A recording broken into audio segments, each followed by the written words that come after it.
मैं Radisson, Marriott, ली meridian, बहुत सारे होटल्स में मैंने काम किया। इवन मैंने ढाबे में भी काम किया।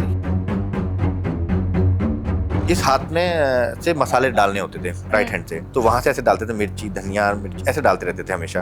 तो रात को आपके हाथ जलन मारते थे। मैं रात को आइस में बाउल में डाल के ऐसे भिगो के सोता था। तो मैं इंडियन सेक्शन में था, बहुत तेज होता था वहां पे काम। गैर सांगरी की सब्जी बना रहा था, उसमें गेस्ट के पत्थर आ गया। तो जो हमारा सीनियर था उसने बहुत ही अब्यूज तरीके से मेरे पे चिल्लाया। उसने जो उसका एक वो लैडल था वहां से तो जोर से फेंका, मतलब वो करची। करची। एज अ शेफ अपनी करियर की जर्नी शुरू करने का आपने कब सोचा कि उत्तराखंड में ये बोला जाता है, होटल में काम कर रहा है मतलब कि आप बर्तन धो रहे हो। तो बोले यार इतना पढ़ लिख के भी तू बर्तन धोने ही जा रहा है क्या? जब कोई वीवीआईपी आता है तब किचन के अंदर क्या क्या होता है? एक होटल में था, तो वहाँ पे संजय दत्त जी आए हुए थे अपने शूट के लिए। वो सिर्फ दाल और फिश लेते थे और कुछ नहीं। उनकी फिश भी बाहर से इंपोर्ट होके आती थी। उनका एक शेफ आता था होटल के अंदर, किचन के अंदर, उसको टेस्ट करता था, उसके बाद वहाँ जाता था। खाना बनाते बनाते एक शेफ यूट्यूबर कैसे बने? 12,000 का MI का फोन हुआ करता था मेरे पास में। उसी में रबड़ बांध के, रबर बैंड और चावल का जो डब्बा नहीं होता है उसमें ऐसे उसको फिट कर दिया। बहुत गंदी वीडियो बनाई थी। और आज हम बनाने जा रहे हैं ग्लूटेन की सब्जी। 1.5 साल तक मैं तो ऐसे ही बनाता रहा। आपने तीनों प्लेटफॉर्म को कैसे इनको बिल्ड किया आपने? आज के टाइम पे मैंने सबसे ज्यादा अर्निंग फेसबुक से ही करी। तो एक वीडियो डाली थी मैंने मस्टर्ड ग्रेवी की, बहुत जबरदस्त चली। और मैं पर डे में, मतलब उस टाइम 7-8 दिन तक मैंने लगभग 17 या 18 लाख रुपए कमा लिए थे। आज बहुत सारे लोग फेसबुक चैनल शुरू करने वाले हैं। कौन से एक्टर एक्ट्रेसेस ऐसे हैं जिनको आप अपने हाथ का खाना खिलाना चाहेंगे? सचिन तेंदुलकर को मैं चाहता हूँ कि उनको एक बार खाना खिलाऊं। लेकिन मैंने एक शेफ का पॉडकास्ट सुना था जिसमें उन्होंने खुद कहा कि हम महीने भर की ग्रेवी एक साथ बनाकर रख लेते हैं। इंस्टाग्राम पे एक वीडियो बड़ा वायरल हुआ था। एक बाल्टी पूरी दाल थी, 5 स्टार होटल का ही था वो। जब चम्मच डिप की तो आधे चम्मच भी नहीं डूबी, यानी सिर्फ 2-3 चम्मच उसके अंदर दाल थी। ऐसा क्यों होता है? तो आपके हिसाब से एक जो पनीर पकौड़ा है प्रॉपर, उसका क्या प्राइस होना चाहिए? क्या भाईला ए छोरियारा काम क्या करे, जे तू रसोई में जाके खाना बना सी तो लुगाइयां क्या कर सी? राजस्थान में अक्सर ऐसे ही ताने दिए जाते हैं उन लड़कों को जो रसोई में जाके खाना बनाते हैं, क्योंकि बहुत से लोग ये मानते हैं कि खाना बनाना तो सिर्फ लड़कियों का काम है। लेकिन राजस्थान के एक लड़के ने ना सिर्फ कुकिंग की दुनिया में अपना नाम रोशन किया, बल्कि बड़े बड़े 5 स्टार होटल्स के डिसऑनेस्टी की भी पोल खोल के रख दी। एक वक्त पर जिसे उधार के पैसों से काम चलाना पड़ा, आज वो करोड़ों कमा रहा है। एक वक्त पर जिसने ढाबे पर काम किया, आज वो एक रेस्टोरेंट का मालिक है। हम बात कर रहे हैं शेफ भूपेंद्र सिंह रावत की। वेलकम है शेफ आपका। नमस्कार शेफ, सबसे पहले तो थैंक यू सो मच कि आप इतनी दूर से आए और आपने शेफ कोट वियर किया। इतनी गर्मी है, मैं आपको बता दूं। और शेफ कोट आपको मैंने रिक्वेस्ट की थी कि आप ये पहने, और आपने ये पहना भी। और खुशी मुझे इस चीज से है कि इस कोट में लोग जो है वो आपको कनेक्ट कर पाते हैं, राइट, है ना? तो उसी लुक में सर आए हैं, तो thank you so much once again. Thank you sir, मैं आपसे पहला सवाल ये पूछना चाहूंगी कि as a YouTube content creator, या फिर मैं कह लूं कि एज ए यूट्यूब शेफ, आपकी जर्नी कैसी चल रही है? बहुत ही बढ़िया चल रही है। ये फुल टाइम जॉब है और इसको लगातार करना पड़ता है और लोग नए नए इसमें क्रिएशन करने पड़ते हैं, नई नई चीज़ें करनी पड़ती है। अभी इसमें एक रिसेंटली मैंने चीज़ जोड़ी है कि पहले तो मैं सिर्फ एक अपना खाना बनाता था स्टूडियो तक। तो लोगों के मन में सवाल था, सर खाना दिखने में तो अच्छा लग रहा है लेकिन खाने में कैसा होगा? तो मैंने उसके लिए सोचा क्या किया जाए, तो मैंने उनके लिए एक रेस्टोरेंट ही खोल दिया। तो वहाँ पे आओ, जो खाना दिख रहा था आपको, अब उसको आप खा के भी पता लगा सकते हो, सूंघ के भी पता लगा सकते हो। तो एक नई चीज़, और जो लोग आ रहे हैं, जो सब्सक्राइबर हैं, जिनको मैं अपने स्वाद के मित्र बोलता हूँ, तो वो लोग मुझसे कनेक्ट कर रहे हैं, जिनको हमेशा अपने वीडियो में देखा, उनकी रेसिपीज़ बनाई और आज वो मेरे से मिल रहे हैं, तो बहुत अच्छा लगता है उनको। एक छोटा सा वाकया सुनाता हूँ आपको मैं रेस्टोरेंट में नहीं था, मैं जयपुर में था, इंदौर में मैंने रेस्टोरेंट खोला था। एक लेडी आई, वो सीधा मेरी फ़ोटो के आगे हाथ जोड़ने लग गई। तो लोग जो वहाँ पे खड़े थे, बैठे थे, खाना खा रहे थे, वो शॉक्ड हो गए, बोले इसमें क्या हो गया? तो जो वहाँ पे मैनेजर थे बोले ये हमारे गुरु हैं, इनसे मैंने खाना बनाना सीखा है। तो मैं इनके हाथ जोड़ रही हूँ, क्या हो गया इसमें? तो मतलब इस तरह के भी वाक़यात हो चुके हैं। लोग इतना प्यार देते हैं राइट राइट। यूट्यूब के थ्रू जो आपको मिल रहा है फिलहाल। मैं ये पूछना चाहूंगी कि ये जो शेफ कोट आप पहनते हैं इसे पहन के क्या फील आता है? इससे बहुत अच्छा फील आता है। जैसे एक डॉक्टर होता है वो अपनी एक जैकेट पहनते हैं, हर आदमी की एक जैकेट होती है, तो ये भी इसे एक प्राउड फील होता है, क्योंकि बहुत से लोगों को पता नहीं है, लेकिन आज धीरे धीरे करके इंटरनेट के जरिए लोग जानने की कोशिश कर रहे हैं कि मतलब इसमें बहुत प्राउड मोमेंट होता है। क्योंकि जैसे एक डॉक्टर होता है वो आपको बीमारी होने पे आपको दवाई देता है, लेकिन एक शेफ़ होता है वो जो बना रहा है वो आपके पेट के अंदर जा रहा है, तो कितनी इम्पोर्टेंट जॉब है उसकी, ये कोर्स सिखाता है हमको। ये बहुत कमाल की चीज़ है, क्योंकि शेफ तो और भी बहुत लोग हैं और बहुत सारे हैं जो यूट्यूब पे कंटेंट बनाते हैं, बट आपका जो वीडियो, मैं अपना एक्सपीरियंस बताती हूँ कि फर्स्ट टाइम जब मैंने क्लिक किया तो मैंने ये शेफ कोड देख के किया था। मुझे लगा कि यार ये कोई प्रोफेशनल शेफ है और कोई रेसिपी सिखा रहे हैं, तभी मैंने किया था। और तब से मेरे दिमाग में ये सवाल था कि कभी ना कभी अगर इनसे मुलाकात होगी तो पूछूंगी और आज ये पूछने का मुझे चांस मिल गया। और एक सवाल ये भी आता है कि हर एक चीज की एक शुरुआत होती है। खाना बनाने की शुरुआत आपने कब से की? सबसे पहले कब बनाया खाना? तो मेरी सिस्टर की शादी थोड़ी जल्दी हो गई थी और मेरी मम्मी मोस्टली सिलाई करती थी, कपड़े सिलती थी, तो उनको वक्त नहीं मिलता था खाना बनाने का या किसी चीज़ का, या फिर वो बीमार रहती थी। तो फिर मैं 12 से 15 साल के बीच में रहा हूँगा। तो पहला वाक़या था कि बेटा चाय बनाओ आप, और फिर उसके बाद में तारीफ़ें शुरू हो गई, वाह क्या चाय बना दी आपने, तो मज़ा आ गया। फिर मतलब फूल के आदमी हो जाता है 12-15 साल का एक बच्चा के, बोले वाह मैंने क्या बना दिया। वो एक साजिश थी बेसिकली उसमें फंसा दिया गया मेरे को। धीरे धीरे करके पहले चाय बनी, उसके बाद में सब्जी बनी, फिर उसके बाद चावल बना, धीरे धीरे करके इंटरेस्ट आने लग गया। उस टाइम तो भाई इतना इंटरनेट यूज़ नहीं करते थे, नॉर्मली टीवी पे आता था, और हम है ना संजीव कपूर की बुक पढ़ा करते थे। उनकी बुक होती थी, और भी 2-3 शेफ़ थे उनकी बुक्स पढ़ते थे, उसमें रेसिपी देख के हम बनाने की कोशिश करते थे। कई चीज़ें बिगाड़ी भी, कई चीज़ें अच्छी भी करी। वहाँ से शुरुआत हुई, वहाँ से इंटरेस्ट जागने लगा।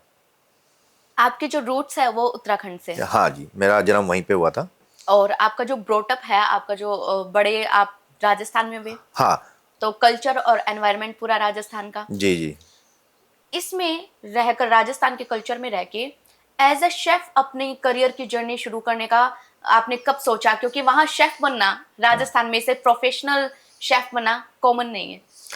हाँ देखिए, उस जिस टाइम हमने स्टार्ट किया था, और उससे पहले भी स्टार्ट हो चुका था, लेकिन शेफ़ बनना कोई बहुत बड़ा माना नहीं जाता था। इवन मैं ये बोलता हूँ, राजस्थान की बात नहीं कर रहा हूँ, उत्तराखंड में तो मतलब बोलते हैं कि घर के अंदर या तो आदमी फौज में होगा या फिर होटल में होगा, दो ही काम कर रहा होगा। तो मैं मतलब पढ़ाई वढ़ाई जो हो रही थी, तो मेरे फादर ने तो बिल्कुल मना किया था कि यार होटल में मत जाओ यार, क्योंकि वो रेस्पेक्ट वाली जॉब नहीं थी। मतलब हमारे उत्तराखंड में ये बोला जाता था उस टाइम, आज नहीं बोलते हैं इस तरह से, उस टाइम बोलते थे कि होटल में काम कर रहा है मतलब कि आप बर्तन धो रहे हो। तो बोले यार इतना पढ़ लिख के भी तू बर्तन धोने ही जा रहा है क्या?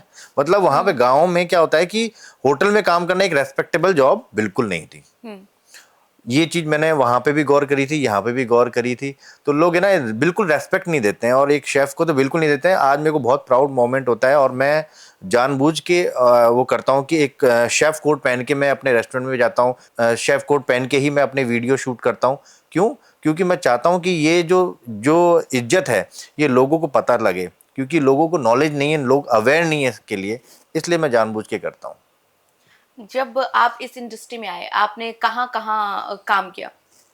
देखिए मेरी शुरुआत मैंने ट्रेनिंग करी थी पार्क प्लाजा होटल जयपुर से, फिर वहाँ पे सामोद पैलेस में मैंने काम किया।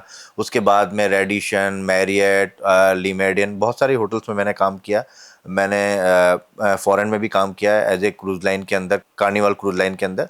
इस तरह से बहुत सारे मेरे वो रहे हैं, अलग अलग होटल्स और अलग अलग रेस्टोरेंट्स में मैंने काम किया है। इवन मैंने ढाबे में भी काम किया है। ढाबे वाली स्टोरी पर हम आएंगे, लेकिन 5 स्टार होटल में शेफ का क्या रोल होता है? क्योंकि बहुत से लोगों को लगता है कि शेफ सिर्फ खाना बनाते हैं। देखिए ये हायरकी पे डिपेंड करता है, बहुत लंबी चौड़ी हायरकी होती है। एक किचन के अंदर एक एग्जीक्यूटिव शेफ़ होता है, फिर उसके नीचे सेकंड कमान एग्जीक्यूटिव शू शेफ़ होता है। बहुत बड़ी होटल्स होती हैं, उसके अंदर सीडीसी भी होते हैं, कई जगह सीडीसी नहीं होते हैं। वो डिपेंड करता है आपका होटल कितना बड़ा है कितना छोटा है, उस हिसाब से होता यानी है। अगर होटल बड़ा होगा तो हाँ, तो शेफ एक नहीं होगा, शेफ के नहीं नहीं, ऊपर हाँ, अलग अलग लेवल्स होंगे ऐसा? हाँ, जितना बड़ा होटल होता जाएगा उतने ज़्यादा शेफ्स की हायरार्की बढ़ती चली जाएगी। हम्म। ये है। उसके बाद में शू शेफ होता है, फिर उसके शू शेफ के बाद में हर सेक्शन के सीडीपी होता है जिसको शेफ द पार्टी बोलते हैं। फिर उसके नीचे कॉमी 1, कॉमी 2, कॉमी 3, फिर जॉब ट्रेनिंग, आईटी, इस तरह से बहुत सारे लोग होते हैं। और इनका रोल्स? इनके रोल अलग अलग होते हैं। जैसे आता सबसे पहले एक आदमी आता है, वो ट्रेनिंग करता है, आईटी अपनी इंडस्ट्रियल ट्रेनिंग करता है, कोई मैनेजमेंट ट्रेनिंग भी करता है, 2 साल की होती है। उसके बाद में जॉब ट्रेनिंग करता है। फिर वो अगर वो करता है तो सबसे पहले थर्ड कॉमी बनता है, तो वहाँ पे उसको बेसिक चीज़ें सिखाई जाती हैं, जैसे रिसीविंग सिखाई जाती है, या फिर उसको क्या कहते हैं कटिंग वर्ड चॉपिंग में सिखाया जाता है। धीरे धीरे करके उसको फिर आगे बढ़ाया जाता है, सेकंड कॉमी बनता है, फर्स्ट कॉमी बनता है, मतलब सीधे खाना बनाने तक नहीं नहीं, पहुंचते हैं? वो प्रोसेस होता है इसका एक, बिल्कुल। क्योंकि हमें लगता है कि सीधे आओ और किचन में जाओ और खाना बनाओ, ऐसा? नहीं, खाना बनाना भी एक प्रोसेस होता है ना। जैसे कि पहले एक रिसीविंग होती है, खाना सब्जियों को या फिर जो भी चीज़ आप सामान रिसीव कर रहे हो उसको कैसे रिसीव किया जाता है, कैसे सैनिटाइज की जाती है चीज़ें, वो भी सिखाई जाती है। स्टोरेज कैसे की जाती है। बहुत सारे काम होते हैं, सिर्फ खाना बनाना ही नहीं होता है, बहुत सारी चीज़ें होती हैं इंडस्ट्री मैंने के सुना अंदर। कि बड़े बड़े जो होटल्स होते हैं उसमें यूटेंसिल्स, कटलरी डिसाइड करना, और यहाँ तक कि कई होटल्स के तो इंटीरियर में भी इंटीरियर डिसाइड करने में भी शेफ का बड़ा रोल होता है, ऐसा कुछ होता है? हाँ, बिल्कुल कटलरी और जो भी किचन से रिलेटेड जो भी सामान है वो शेफ के हिसाब से ही होता है। भाई कटलरी या क्रॉकरी जो भी कर रहे हैं, तो खाना कैसे जाएगा, कैसे प्रेजेंट होगा, तो शेफ ही बताएगा ना। वो सर्विस का काम तो नहीं हो पाएगा। हाँ, सर्विस की मदद ली जाएगी, वहाँ पे सर्विस जो F&B सर्विस होती है उसकी मदद ली जाती है। लेकिन आजकल मैं देख रहा हूँ कि शेफ तो मतलब F&B सर्विस के अंदर भी पूरी तरह से घुसे हुए रहते हैं। मतलब बहुत बड़ा एक एरिया हो चुका है शेफ का, मैंने ये देखा है। जब कोई वीवीआईपी आता है तब किचन के अंदर क्या क्या होता है? देखिए, प्रोटोकॉल स्टार्ट हो जाते हैं उसमें, और जैसे भी कोई बहुत ज़्यादा वीआईपी होते हैं तो उनके प्रोटोकॉल होते हैं। उनके शेफ़ किचन के अंदर आते हैं। वहाँ पे पूरा क्या कहते हैं पूरी वहाँ पे देखा जाता है कि चीज़ें सही सेटिंग से हो रही है, नहीं हो रही है, उस हिसाब से खाना बन रहा है या नहीं बन रहा है। टेस्टिंग पहले उनके द्वारा की जाती है, उसके बाद में जो भी वीआईपी उसके पास जाता है। एक छोटा सा वाक़या आपको सुनाता हूँ मैं। एक होटल में था, तो वहाँ पे संजय दत्त जी आए हुए थे अपने शूट के लिए। तो वो उनका जो खाना था, आप उनका खाना देखोगे ना कि ये सोचोगे यार इसका खाना कैसे खा लेते हैं वो लोग। वो रोटी चावल खाते ही नहीं, मतलब कार्बोहाइड्रेट बिल्कुल ले ही नहीं रहे थे उस टाइम। वो 2 साल से उनका कार्बोहाइड्रेट बिल्कुल बंद था। तो वो सिर्फ दाल और फिश लेते थे और कुछ नहीं। उनकी फिश भी बाहर से इंपोर्ट होके आती थी, और जो उनकी फिश बनती थी या उनकी दाल बनती थी, पहले उनका एक शेफ आता था होटल के अंदर, किचन के अंदर, उसको टेस्ट करता था, उसके बाद वहां जाता था। आपने कितना भी अच्छा खाना बना लिया, उससे कोई मतलब नहीं था संजय दत्त को। वो आप पहले टेस्ट करे, आप उनका जो शेफ होगा वो टेस्टिंग करेगा, उसके बाद ही वो जाएगा। ऐसा होता था। अच्छा, तो आपने जैसे बताया कि शेफ के अलग अलग रोल होते हैं और अलग अलग टाइप के शेफ होते हैं 5 स्टार होटल में। अब सपोज दैट कि अगर मैं किसी 5 स्टार होटल में गई हूँ, मैंने वहाँ खाना खाया है, मुझे शेफ की जो डिश है बनाई हुई बहुत पसंद आ गई और मुझे उसकी तारीफ करनी है, तो वही शेफ आएगा जिसने बनाई है डिश, या फिर कोई और आएगा? नहीं, ये बिल्कुल कंफर्म नहीं है कि वही शेफ आए, क्योंकि आजकल क्या होता है कि जैसे जितने भी बड़े होटल्स होते हैं वहाँ पे पीआर शेफ रखे जाते हैं जो कि सिर्फ गेस्ट से बात करते हैं। ठीक है, तो आप जरूरी अब कहाँ पे खाना बना, कौन से सेक्शन में बना, वो ज़रूरी नहीं होता। वो जो भी फीडबैक्स होते हैं वो पीआर शेफ लेता है, जो कि रेस्टोरेंट के अंदर ही आपको मिल जाएंगे। और कई छोटी प्रॉपर्टी होती है वहाँ पे, ऐसा नहीं है कि वहाँ पे जो जिसने खाना बनाया वो भी जाके मिल लेता है शेफ से, ऐसे कोई बहुत बड़ी बात नहीं है। ओके, तो कोई जरूरी नहीं है कि जिसने खाना बनाया है वही तारीफ हाँ, सुनने के लिए आ रहा हो। नहीं, ऐसा नहीं, जरूरी नहीं है। सर, 5 स्टार होटल्स जो है उनमें एक स्टैंडर्ड होता है, माना जाता है लोगों के द्वारा कि वहाँ एक खाने का एक स्टैंडर्ड होगा। लेकिन मैं ये कहूँगी कि बहुत सारे होटल्स ऐसे हैं जिनमें खाना एक्सपेंसिव नहीं कहूँगी, ओवर प्राइस कहूँगी, कि ओवर प्राइस होता है। और अब ये आप मतलब लोग भी कह सकते हैं कि क्वालिटी भी तो मिलती है। लेकिन मैंने एक शेफ का पॉडकास्ट सुना था जिसमें उन्होंने खुद कहा कि हम महीने भर की ग्रेवी एक साथ बनाकर रख लेते हैं। तो क्या ऐसा होता है, और अगर ऐसा होता है तो ये सेहत के लिए, जो हेल्थ के लिए, ये हार्मफुल नहीं है? देखिए, मैं दूसरे पे टिप्पणी नहीं करना चाहूँगा। क्योंकि मैंने बहुत जगह काम किया, मैंने एक ढाबे में भी काम किया, एक 5 स्टार होटल में भी काम किया है। और मैं ये कहना चाहूँगा कि होटल में जो खाना मिलता है वो आपको सिर्फ खाने का नहीं मिल रहा है, आपको एक्सपीरियंस का मिल रहा है। आप जो एक्सपीरियंस कर रहे हैं, जो सर्विस का एक्सपीरियंस कर रहे हैं, वहाँ के एनवायरनमेंट का एक्सपीरियंस कर रहे हैं, उसका पैसा है। वरना एक दाल तड़का होती है वो तो 50 रुपए की आपको ठेले पे मिल जाएगी, लेकिन आप उसका 500 रुपये, 1000 रुपये 5 स्टार होटल में दे रहे हैं, तो एक एक्सपीरियंस का भी तो दे रहे हैं। दूसरा, वो कितनी हाइजीन से काम कर रहा है, किस तरह से आपको सर्व की जा रही है, कितने प्रोटोकॉल उसमें डिपेंड होते हैं, उस हिसाब से वो चीज़ें महंगी होती चली जाती हैं। दूसरी चीज़, जैसे आपने बोला कि ग्रेवी को 1 महीने तक वो रखते हैं, देखिए ये बहुत ज़रूरी नहीं होता है। ग्रेवियाँ अगर आप 1 महीने तक फ्रोज़न रख रहे हैं, इसका मतलब आपका काम लगातार नहीं चल रहा है। ठीक है, एक ग्रेवी की एक सेल्फ लाइफ होती है जो एफएसआई के हिसाब से 1 से 5 दिन तक बिलो 5 डिग्री से 0 से 5 डिग्री के बीच में आप रखिए ग्रेवी को, आपसे 1 से 5 दिन तक आप उसको चला सकते हैं, ये नियम है। लेकिन आपका काम नहीं चल रहा, आपके ऑर्डर बहुत कम आते हैं, आपका होटल एक ऐसी जगह है जहाँ पे आज गेस्ट 50 आ गए और अगले दिन बिल्कुल 0 हो गए, तो वहाँ पे कैसे ऑपरेशन चलाएं? तो शायद वहाँ पे ऐसा हो सकता है। और जो होटल या जो रेस्टोरेंट रनिंग चलता है वहाँ पे आपको खाना फ्रेश ही मिलेगा। एक छोटा सा ट्रिक है ये, जहाँ पे बहुत ज़्यादा क्वांटिटी में रोटेशन हो रहा है लोगों का, वहाँ पे आपको खाना हमेशा फ्रेश ही मिलेगा।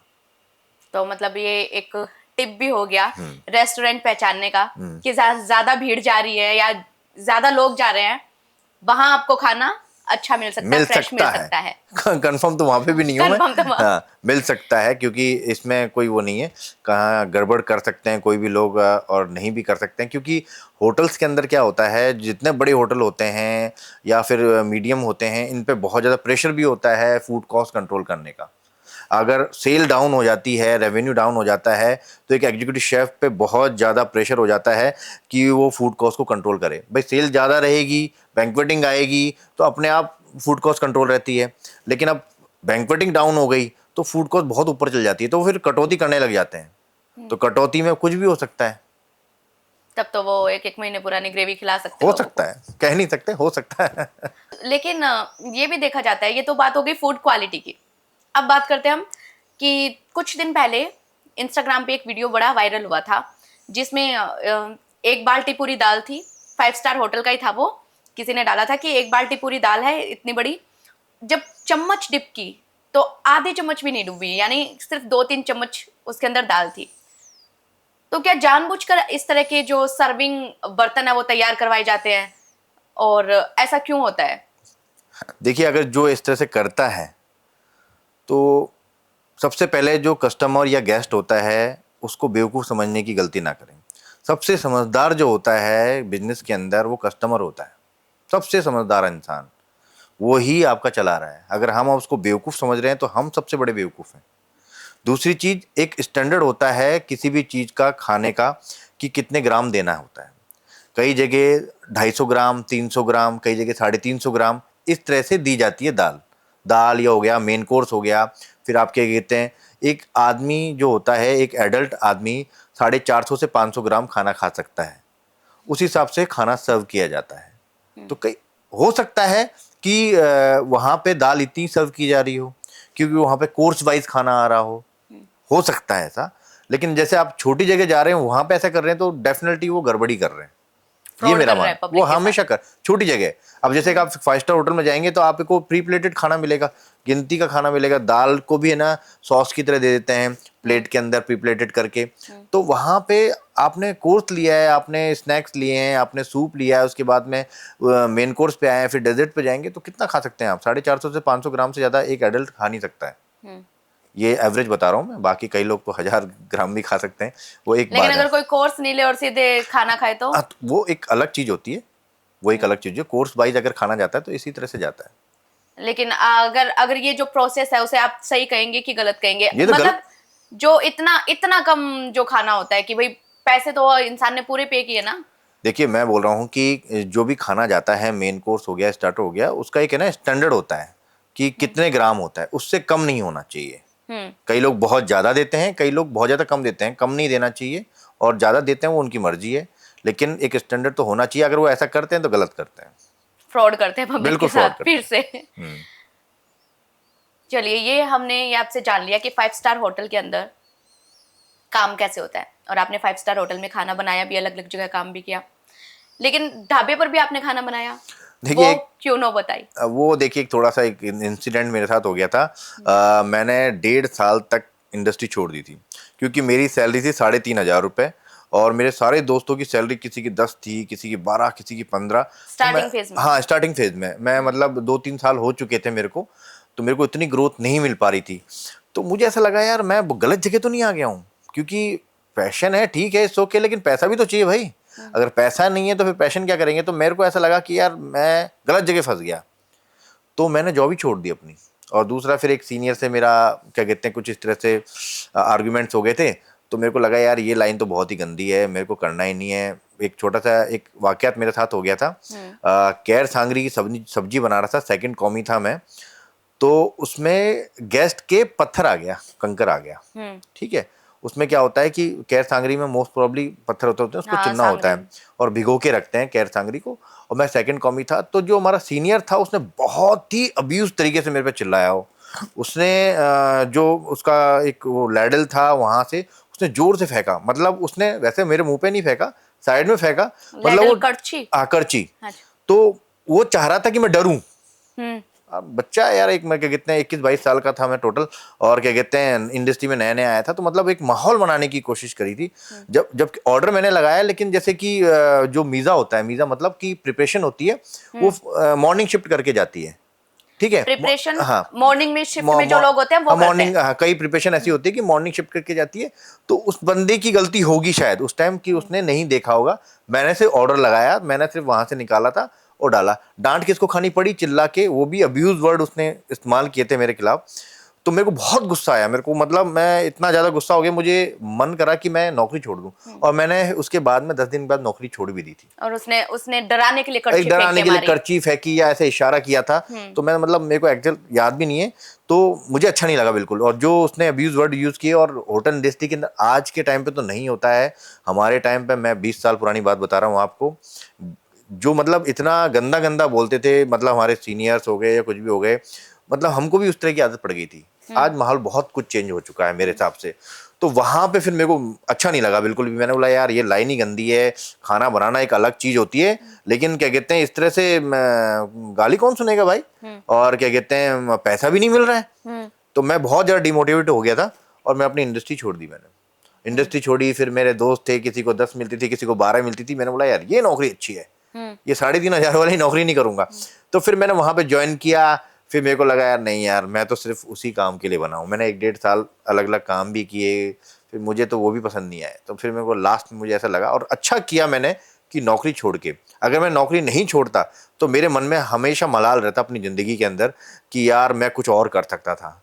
तो वो एक मेरे को, मैंने अपनी ज़िंदगी में जो भी फैसले लिए हैं खुद लिए हैं, और मैं किसी से कभी कुछ पूछता भी नहीं हूँ। क्योंकि अगर मैं पूछूंगा, किसी से सलाह लूंगा, तो मुझे ऐसा लगेगा यार उसने उसकी सलाह मान ली थी, अगर मैं नहीं मानता तो मैं आज बहुत आगे बढ़ता। तो मुझे ऐसा लगता है कि सारे डिसीजन आपके खुद के होने चाहिए। आप सलाह पूछ लो किसी से कि कुछ ऐसा होता है या नहीं होता है, सबके अपने अपने चॉइसेस होते हैं। अब जैसे कि कोई कोई बोलेगा नहीं ये काम अच्छा है, कोई बोलेगा नहीं ये काम बुरा है, लेकिन डिसीजन तो आपको लेने पड़ेंगे। तो वहाँ पे मैंने डिसीजन लिया, फेल हुआ, फिर वापस इंडस्ट्री ज्वाइन करी, तो मेरे पास नौकरी नहीं थी। तो मैंने को एक छोटा सा होटल या ढाबा टाइप का आप कह सकते हैं, जहाँ पे दिन रात मतलब ऑर्डर चल रहे हैं, तो वहाँ पे मैंने ज्वाइन किया था। तो मैंने 2 महीने ही काम किया था वहाँ पे, 2 महीने या फिर 1 महीने। जयपुर में था क्या ढाबा? हाँ जयपुर के आसपास ही था वो काम। तो वहाँ पे मैंने काम किया था, तो मुझे वो भी एक एक्सपीरियंस मिला था मेरे को। मेरे पास जॉब नहीं थी, मेरे को वापस से इंडस्ट्री के अंदर आना था, तो मैंने कर लिया, ज्वाइन कर लिया। फिर उसके बाद में फिर टर्म्स कंडीशन मेरे अच्छे थे लोगों से, शेफ लोगों से, और अपने सीनियर्स के साथ में वापस से मैं ज्वाइन कर लिया फिर मैंने। अच्छा, आपने 2-3 महीने ढाबे पे काम हाँ। किया, खाना बनाया, और फिर आप वापस से इस इंडस्ट्री में आ गए, है ना? तो एक छोटा सा वाक्य तो आपको सुनाता हूँ मैं उसके साथ में। जरूर जरूर। तो उसमें ना ऑर्डर बहुत जाते थे, मैं इंडियन सेक्शन में था, तो इस हाथ में से मसाले डालने होते थे, राइट हैंड से। ठीक है, तो आपकी जो मसाला स्पाइस बॉक्स होती है, तो वहां से ऐसे डालते थे, मिर्ची, धनिया, मिर्च ऐसे डालते रहते थे हमेशा। तो रात को आपके हाथ जलन मारते थे। मैं रात को आइस में बाउल में डाल के ऐसे भिगो के सोता था। ऐसा काम मैंने किया ही नहीं था, इतना फास्ट ढाबे में बहुत तेज होता था वहाँ पे काम, बहुत ऑर्डर आते थे, ऑर्डर याद करना मुश्किल हो जाता था। कभी कौन सी रोटी, कभी इतने सारे ऑर्डर आते थे। मेरे को आदत नहीं थी इतना हैवी काम करने की, वो फिर धीरे धीरे करके मेरी आदत बनी। तो मेरे और हाथ, चम्मच नहीं यूज करते मसाले हाँ डालने में। मतलब वहाँ पे ढाबा आप देखिए ऐसे ही होता है ना, जैसे आप होटल्स में तो चम्मच का इस्तेमाल किया जाता है। आप चम्मच से ऐसे डालने लगेंगे जितनी देर में, तो पीछे से शेफ चिल्लाने लग जाएगा, जो बार का शेफ होता है, अरे भाई जल्दी दे, ऑर्डर लेट हो रहा है। तो हाथ में जलन होने लग गई थी मेरे, इतना मतलब लाल मिर्च और ये चीजों मसाले को बार बार, तो मैं रात को ऐसे डिबो के सोता था। अच्छा, मतलब कुल मिला के हर जगह का एक्सपीरियंस आपने ले लिया। 5 स्टार होटल में भी आपने खाना बनाया, ढाबे पर भी आपने काम किया। एक जो नॉर्मल क्वेश्चन मैं आपसे पूछना चाहूंगी कि फर्क क्या होता है 5 स्टार होटल के खाने में और ढाबे के खाने में? क्योंकि बहुत से लोग ये मानते हैं कि खाली सर्विंग का फर्क होता है। 5 स्टार होटल वाले अच्छे लाइक सजा के देते हैं, अच्छा सा सर्व करते हैं, और ढाबे पे नॉर्मली खाना पकड़ा देते हैं। तो खाली ये इतना ही फर्क होता है या भी और भी कुछ? नहीं नहीं, जमीन आसमान का फर्क होता है। देखिए मैंने अच्छी जगह भी काम किया है, खराब जगह भी काम किया है, तो मुझे ये पता है कि कई लोग बहुत अच्छा काम कर रहे हैं, ढाबा होने के बावजूद भी बहुत अच्छी क्वालिटी देते हैं, और कई 5 स्टार होने के बावजूद भी घटिया क्वालिटी देते हैं। मेरी बातों में अंतर है कि ढाबा होने के बावजूद भी आपको खाना अच्छा मिल रहा है, और एक 5 स्टार होटल होने के बावजूद आपको खाना सही नहीं मिल रहा है। ऐसा हो सकता है, बिल्कुल हो सकता है। दूसरी बात कि मेरा ये मानना है कि सस्ते खाने के चक्कर में नहीं पड़ना चाहिए।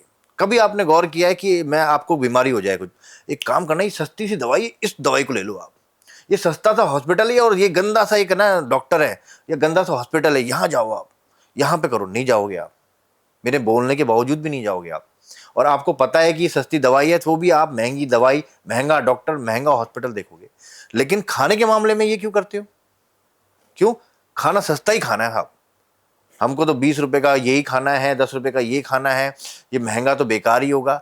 अरे भाई, मैं ये बोलता हूं, आप कहीं पे भी खाना खाइए, सबसे पहले आप टेस्ट को एक बार पीछे रख लीजिए।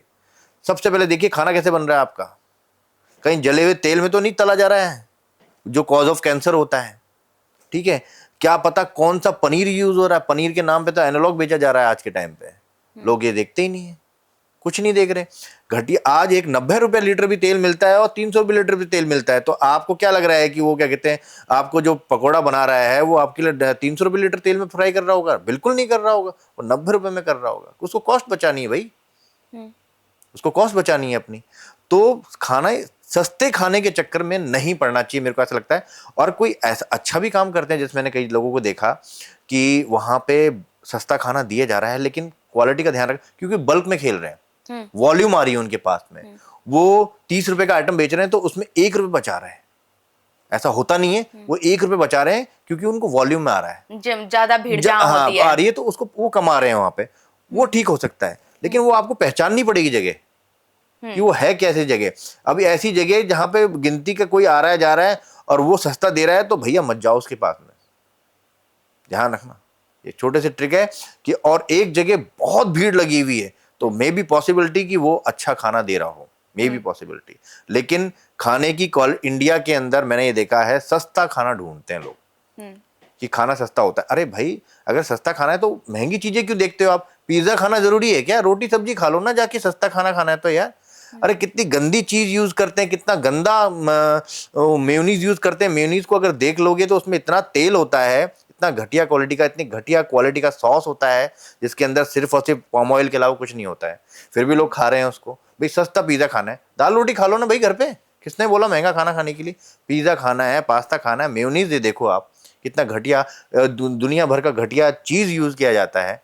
तो आपको वो 100 रुपए में पिज्जा कैसे बना के दे देगा? आप सोचो, आप घटिया क्वालिटी का पिज्जा, घटिया क्वालिटी का मैदा यूज करेगा, घटिया क्वालिटी का बटर यूज करेगा, हर चीज घटिया क्वालिटी यूज करेगा, तब जाके आपको 100 रुपए में देगा। ये जो सिंथेटिक पनीर यूज करते हैं, ये कितने हार्मफुल है और ये क्यों करते हैं? मतलब क्योंकि कभी कभी ऐसा देखा कि 30 रुपए का भी ब्रेड पकौड़ा होता है, पनीर पकौड़ा होता है, तो इतना बड़ा उसमें पनीर का चंक होता है, तो कैसे ये लोग? मार्केट में जाइए मैम, जब धंधे करने पे आएंगे आपको 180 रुपए से लेकर 220 रुपए का घटिया पनीर मिल जाएगा मार्केट के अंदर। और कोई बता दे उसको खा के, बोल रहा हूं मैं आपको, कोई नहीं बता सकता। वो ग्रेवी में जाने के बाद में और अंदर जान मसाले लगने के बाद में पता ही नहीं चलता है कि क्या चीज़ है, बेसिकली क्या है। और एनालॉग बोलते हैं उसको, जिसके अंदर स्टार्च और पाम ऑयल का और इस्तेमाल किया जाता है। उस नकली पनीर को? हाँ, नकली नहीं, नकली भी है और कई जगह ये वैध है, अपने इंडिया में वैध है, ये मतलब लीगल इस है। तरह का पनीर जो हाँ हाँ, उसमें बोला जाता है कि एनालॉग नाम से आप बेच सकते हो, ये एनालॉग बोलते हैं इसको। ये दूध का कम इस्तेमाल किया जाता है और पाम ऑयल का और स्टार्च का इस्तेमाल किया जाता है इसमें, और इंडिया में वैध है हाल फिलहाल तो, और ये सस्ता मिलता है मार्केट के अंदर। तो आपके हिसाब से एक जो पनीर पकौड़ा है प्रॉपर, उसका क्या प्राइस होना चाहिए? देखिए, पनीर पकोड़ा आप मान लीजिए 400 रुपये किलो से पनीर महंगा सस्ता मिलता ही नहीं। आप खुद बना के देख लीजिए पनीर। अगर आपको अगर 70 रुपये लीटर दूध मिल रहा है, एस्टिमेट एक पकौड़ा अगर मैं ड्रॉ क्वेश्चन पूछूं तो पनीर में लगभग 30 ग्राम का एक पकोड़ा बनता है, या 25 से 30 ग्राम का एक पकोड़ा बनता है, बेसन वेसन लगा के। और मेरे हिसाब से लगभग अच्छा पनीर पकोड़ा लगभग, अगर कहाँ खा रहे हैं ये भी डिपेंड करता है। अगर आप रेडी पे खा रहे हैं और वो फिर भी उस पर बाकी कॉस्टिंग नहीं होती है उसकी, ना उसको एसी चलाना है ना स्टाफ को देना है, तो वो 70-80 रुपये में बेच सकता है। 70-80 रुपए में? हाँ, और यही चीज़ अगर आप किसी रेस्टोरेंट में जाएंगे तो लगभग 150 से 200 तक बिक जाएगा। तो अब जो 30 रुपए का पकोड़ा खाते हैं पनीर पकोड़ा, उन्हें वार्न होने की जरूरत है कि इतना सस्ता अगर है तो उसमें एनालॉग हो सकता है कि नहीं? 100% होगा। आप लगा लीजिए 400 रुपये का पनीर मिलता है मोस्ट प्रॉब्ली, और मार्केट में अगर बेच भी रहा होगा कोई, क्योंकि 420-430 से कोई पनीर मिलता नहीं। अगर आप बल्क में ले रहे हो तो आपको 400 रुपये का मिल जाएगा, तो सस्ता कैसे मिलेगा, आप सोचिए। तो चलिए, अगली बार पनीर पकोड़ा खाने से पहले लोग इतना टेस्ट तो जरूर करेंगे। अब मैं आपसे ये पूछना चाहती हूँ कि आपने हर जगह खाना बनाया, और खाना बनाना ही जैसा आपने बताया आपका पैशन है, पर खाना बनाते बनाते एक शेफ यूट्यूबर कैसे बन गया? देखिए, मेरे को क्या था कि 2017 की बात थी, तो मैंने एक शेफ़ थे, तो उनके साथ में काम तो नहीं किया, मैं उनको जानता था पर्सनली। तो उनका एक 2016 में मैंने उनका एक वीडियो देखा था, वो जिसमें बना रहे थे। तो मैंने बोला, यूट्यूब नाम की क्या चीज़ होती है जिसके अंदर ये क्या कहते हैं खाना बना के डाल रहे हैं। तो मेरे को लगा यार, ऐसा होता है ना जैसे कि आप जिसको जानते हो और वो बंदा काम कर रहा है, तो आपको कॉन्फिडेंस लेवल आ जाता है। कौन कौन थे? और जिनको मैं जानता था, अच्छा। और जैसे अभी मैं बोलूँ कि क्या कहते हैं संजीव कपूर वीडियो बना रहे हैं, तो भाई बहुत बड़ा आदमी है, वो बहुत बड़ा काम कर रहा है। तो जब मैंने देखा मेरे साथ का बंदा बना रहा है, तो मैं सोचा, मेरे को कॉन्फिडेंस आ गया कि हाँ यार, मैं भी कर सकता हूँ। तो मुझे थोड़ा टाइम लग गया सोचते सोचते में कि करूँ नहीं करूँ, करूँ नहीं करूँ, कैसे करूँ, मुझे तो आता ही नहीं कुछ, ना एडिटिंग कैमरा कुछ नहीं है। तो 2017 में स्टार्ट किया था, होटल्स में ही बनाना स्टार्ट कर दिया था। और मैंने पहली वीडियो बनाई थी बेसन की नहीं, आटे की चक्की बनाई थी मैंने। वो बनाई थी, इतनी गंदी वीडियो बनाई थी मैंने, और मैं बड़ा खुश हुआ था क्योंकि मैंने फर्स्ट टाइम एडिटिंग करी थी। और मैंने फर्स्ट टाइम तो एक 12,000 का MI का फ़ोन हुआ करता था मेरे पास में, उसी में रबड़ बांध के, रबड़ बैंड और चावल का जो डब्बा नहीं होता है, उसमें ऐसे उसको फिट कर दिया, क्योंकि वो तो ट्राइपॉड तो था नहीं, तो उसी को करके वहां से स्टार्ट करी थी। और वो वीडियो मैंने डिलीट भी नहीं करी अभी जिंदगी, मतलब कि अपने आप को कि मैंने कहाँ से शुरुआत करी है, इसलिए मैंने उसको कभी डिलीट नहीं करी। बहुत गंदी वीडियो बनाई थी, इतनी गंदी वीडियो मुझे खुद को पसंद नहीं आई थी बाद में लेकिन स्टार्टिंग में खुद को अच्छी लग रही थी। फिर मैंने लोगों को जाके दिखाया, देखो यार मैंने ऐसी वीडियो बनाई, देखो देखो देखो देखो। तो लोगों ने बोला यार ये क्या क्या बना दिया है, ये है। फिर मैंने बोला यार मेरा काम थोड़ी है, मैंने फर्स्ट टाइम एडिटिंग करी है, फर्स्ट टाइम ये करा है। तो आप कोई भी नया काम करते हो ना, तो आपको ज्ञान देने वाले 4 आ जाते हैं, ठीक है, क्योंकि आप नया काम कर रहे हो, वो नहीं कर रहे हैं, इसलिए ज्ञान मिल रहा है आपको। तो वो आप पे डिपेंड करता है, आप पूछो ही मत किसी से, आप जो भी कर रहे हो करते जाओ बस। आपको अच्छा लग रहा है, आपको सुधार करना है, तो खुद करो, खुद की कमियां खुद देखना स्टार्ट करो। जब खुद की कमियां खुद देखना स्टार्ट कर दोगे ना, तो अपने आप आगे बढ़ जाओगे। दूसरा बता रहा है फिर उसके बाद कर रहे हो, फिर कभी ग्रोथ नहीं होने वाली। तो वीडियो अभी भी है? हाँ YouTube वीडियो पे? है, अभी भी है, मैंने डिलीट नहीं करी, बोला कभी ना। कभी देखते हैं? देखते हैं, लोग देखते हैं। मैंने तो अभी मेरा एक इंटरव्यू हुआ था, उसके वहाँ पे भी मैंने बताया था, तो लोगों ने बहुत वीडियो देखी, जाके लास्ट में सर्च करके देखी वो वीडियो। और कब तक आपके वीडियो चले नहीं? 1.5 साल तक मैं तो ऐसे ही बनाता रहा। हम्म तो मुझे बोलने भी लग गए, घर वाले भी बोलने लग गए, भाई टाइम पास क्यों कर रहा है, अपनी नौकरी वोकरी कर यार, क्या करता रहता है ये। मतलब ऑफ के दिन, जैसे होटल वालों के ऑफ बड़े इंपॉर्टेंट होते हैं, नींद बड़ी इंपॉर्टेंट होती है। रात को 2 बजे आना, पार्टी खत्म करके, फिर उसके बाद में रात को एडिटिंग करना। और ऑफ है जब भी, बड़ी मुश्किल से ऑफ मिलते हैं होटल इंडस्ट्री के अंदर, और ऑफ मिल रहे हैं उस दिन भी आप वीडियो बना रहे हो, अपने दूसरे काम नहीं कर रहे हो। तो जो साथ के लोग जुड़े हुए थे, फ्रेंड्स थे, फैमिली थी, वही बोलती क्या करता रहता है सारे दिन में, पता नहीं क्या करता रहता है। मेरा तो ऐसे भी दिन देखे मैंने कि रात को मैं 1:30-2 बजे आया था और रात एडिटिंग करता था, अपनी टेबल पे ही सो जाता था। ऐसे भी देखें, अर्ली मॉर्निंग फिर वापस सुबह 6 बजे उठना है, ब्रेक ड्यूटी हुआ करती थी मेरी मोस्ट प्रॉब्ली उस टाइम। तो मैंने ऐसे दिन भी देखे, तो 1.5 साल तक चलता रहा, क्योंकि मेरे को इतनी नॉलेज नहीं थी कि यार इसमें पैसे वैसे भी आते हैं, क्या है। मुझे था कि यार फेमस होना है, ये मेरा था। अगर मुझे पता होता कि इसमें पैसे आते हैं और इसी से मेरे को आगे बढ़ना, पैसे वाला मोटिवेशन होता ना, तो शायद मैं छोड़ देता। मुझे ऐसा लगता है मेरे लिए कि पैसे वाला मोटिवेशन, यार पैसे नहीं आ रहे, पैसे नहीं आ रहे, मैं क्यों काम करूं। आज इसीलिए लोग छोड़ देते हैं, मुझे ऐसा लगता है कि उनके पास मोटिवेशन सिर्फ पैसे का है। पैसा होना चाहिए, लेकिन आप उसके अलावा खुद के क्रिएटिव भी तो होना चाहिए। मुझे मजा आता था वीडियो बनाने में, ना कोई बात नहीं यार, पैसे नहीं आ रहे, आएंगे तो ठीक है, नहीं आएंगे तो ठीक है, मजा आ रहा है यार बनाने में। तो इस मजे मजे के चक्कर में बनाने लग गया मैं। और जो पहली मेरी वीडियो वायरल हुई थी, वो भी बहुत ही गंदी वीडियो वायरल हुई थी। उसमें एग्जैक्टली मैं पूछना चाह रही थी कि आपको याद है तो कौन सी वीडियो आपकी वायरल हुई थी, और उस मोमेंट पे आप क्या कर रहे थे? हाँ, सरिया पराठा था। उसको तो आज के टाइम पे मैं वायरल नहीं बोलूंगा। एक दिन में 20,000 व्यू आ गए थे अचानक से, जिसके 200-400 व्यू भी नहीं आते थे मेरे। सरिया पराठा, सरिया पराठा नाम तो बहुत अच्छा है, क्या था थोड़ा सा बताएंगे? तो मैं थोड़ा सा ऐसे ही सोचा था कि यार कुछ वायरल हो जाए, कुछ वायरल हो जाए। तो मैंने क्या किया कि वैसे हम देते थे, सरिया कबाब होता था, बेसिकली आटा सरिया कबाब होता था। तो मैं उसको पराठे के रूप में देने चाह रहा था। तो हमने एक डो बनाया, उसमें क्या कहते हैं, पराठे को, उसकी पराठे की लेयर बनाई, और एक वो होता था, क्या नाम है, एक स्कीवर होती है, उसी में रोल किया हमने उसको। अच्छा, जिसको हम नॉर्मल लैंग्वेज में सरिया बोलेंगे। हाँ, सरिया बोलते हैं जिसको, स्कीवर को। अच्छा, स्कीवर को। तो वहां पे मैंने उसको ऐसे रोल करके तंदूर में धीमी धीमी आंच पे पकाया। तो लोगों ने बोला ये क्या बना दिया, ये कचरा है, ये कच्चा है, जबकि वो अच्छी तरह से पक भी गया था, सब कुछ अच्छा था, वो बहुत अच्छी डिश भी बनी थी। तो उसमें मेरे को पड़ी थी गालियां दबा के। इतना ट्रोल किया था लोगों ने, बोले क्या बना दिया, तू शेफ ही नहीं है, ये क्या है क्या नहीं है। तो वो चीज़ मेरे को काफ़ी आगे तक लेके चली गई थी। उसी के साथ में फिर मैंने एक वीडियो बनाई मैगी। तो बोला यार तू होटल में शेफ होके मैगी बना रहा है।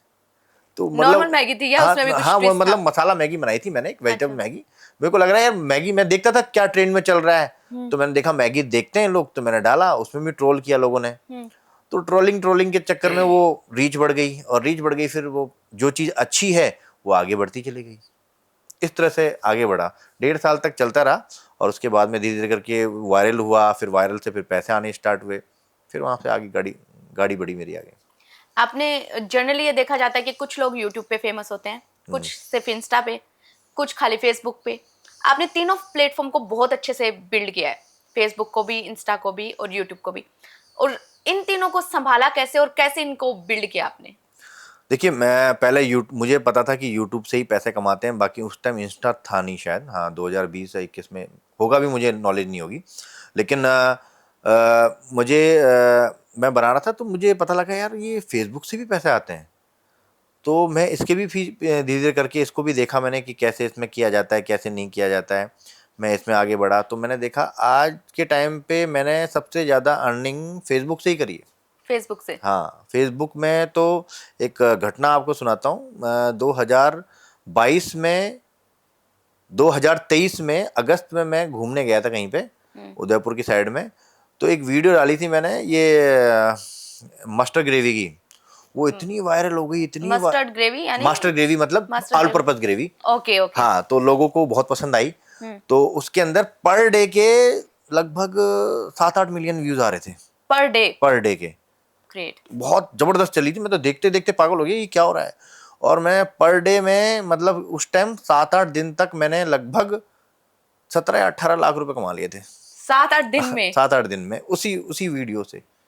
आज बहुत सारे लोग फेसबुक चैनल शुरू करने वाले हैं।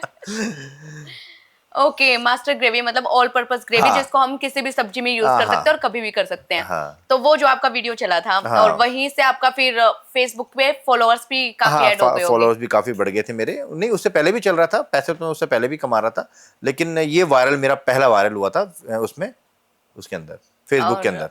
One of the most popular question मैं यहाँ पूछना चाहूंगी, यूट्यूब से कितना कमा लेते हैं? देखिए, मैं इसको उसमें फिगर में तो नहीं बताना चाहूँगा, लेकिन ये बोलता हूँ कि आप यूट्यूब ही नहीं है मेरी ज़िंदगी में। अभी बहुत सारे मैंने डाइवर्सिफाई अपने बिजनेस को कर लिया है। मैं 3 अलग अलग प्लेटफॉर्म पे चला गया हूँ।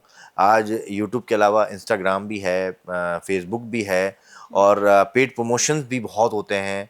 और उसके अलावा क्या कहते हैं मैं कंसल्टेंसी करता हूँ कंपनीज के लिए। उसके अलावा मैं क्या कहते हैं ऑफलाइन भी लोगों के लिए क्या कहते हैं अलग से वीडियोस बनाता हूँ। उसके अलावा मेरा एक खुद का रेस्टोरेंट भी है।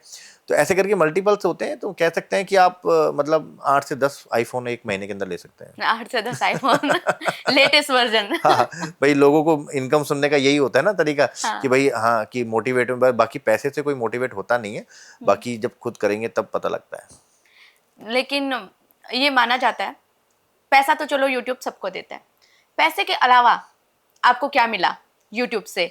क्योंकि मैंने एक स्टोरी सुनी आपकी जिसमें आपने बताया कि आपके एक वीडियो ने एक शख्स की नहीं बल्कि उसकी पूरी फैमिली की जान बचा ली। क्या स्टोरी थी? देखिए मुझे ऐसा लगता है कि अगर कोई बोले कि आप यूट्यूब पे अभी डाल रहे हो वीडियो, अब पैसा देना बंद कर देंगे आपको, तो शायद बहुत से लोग छोड़ दें, लेकिन मैं नहीं छोड़ूंगा। क्योंकि मुझे इससे इतना प्यार मिला है, इतना फेम मिला है, लोग इतने ज़्यादा मतलब इतने वो सोचते हैं कि यार किस आदमी से मिल रहे हैं, जबकि आप एक नॉर्मल इंसान हूँ, मैं बिल्कुल डाउन टू अर्थ आदमी हूँ। और लोग मुझसे मिलते हैं कि सर हम आपको देखते हैं, आपकी वीडियो बनाते हैं।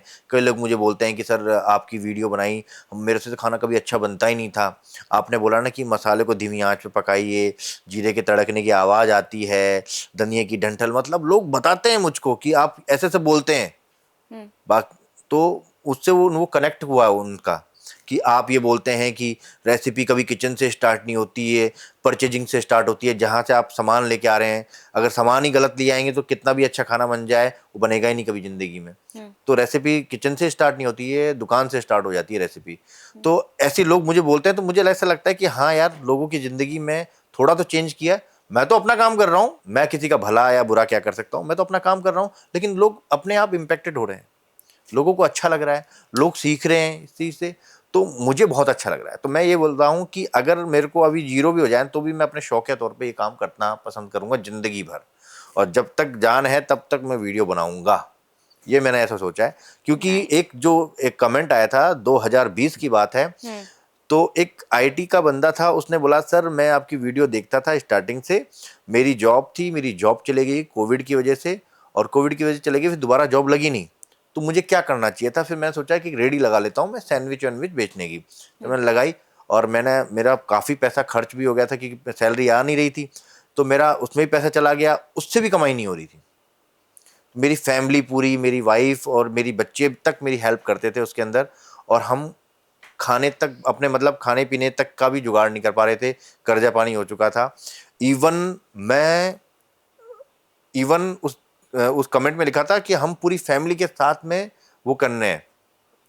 मैं उनका नाम लूंगा यहाँ पे, क्योंकि देखिए प्राइवेसी उनकी वो होगी, कि पूरी फैमिली के साथ हम सुसाइड कर लेंगे।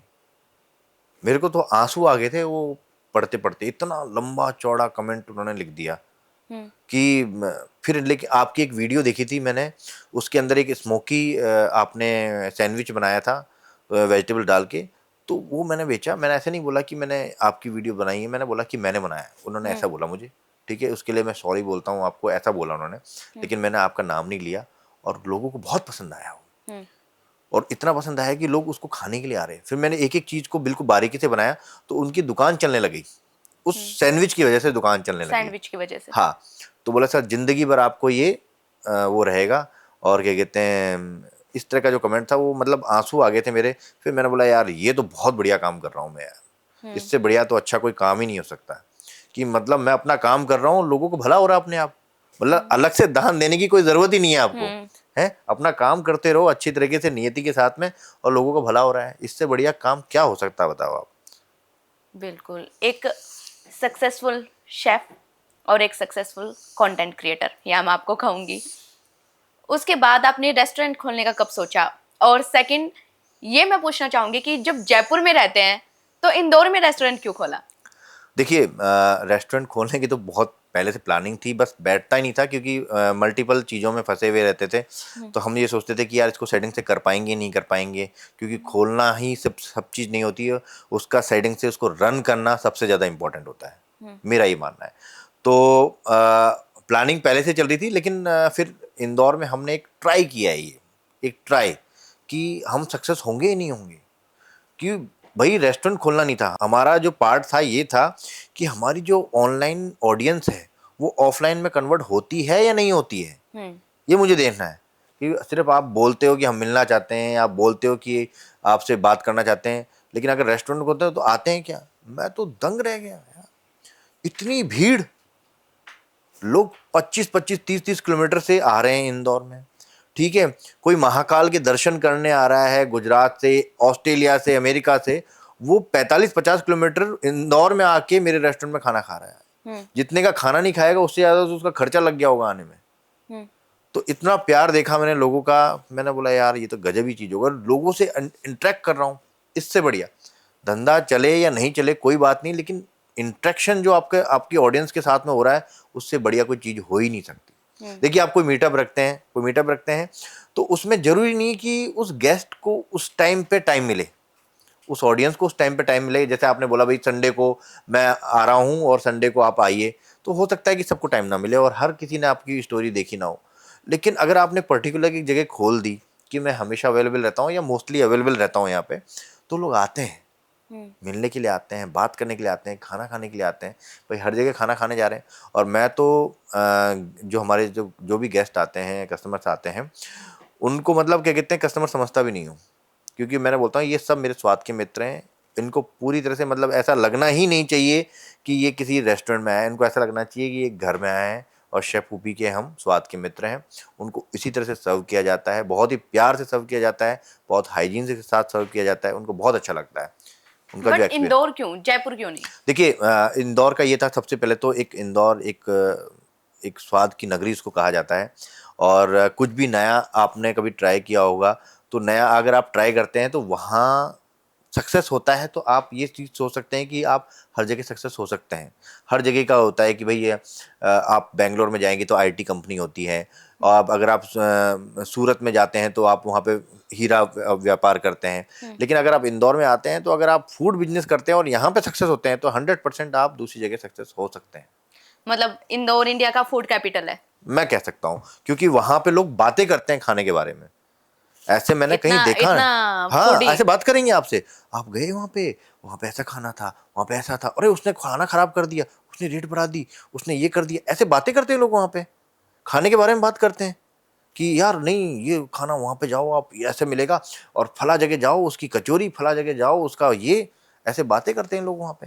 मतलब सफाई के अलावा इंदौर वाले जो है वो खाने के भी इतने शौकीन हो गए, या पता नहीं होगा हमें, लेकिन आज आपके थ्रू में ये पता चल गया। भाई मैं इंदौर में रहा हूँ तो मुझे ऐसा लग रहा है कि मैं तो ऐसा लगता है जैसे विदेश में आ गया हूँ।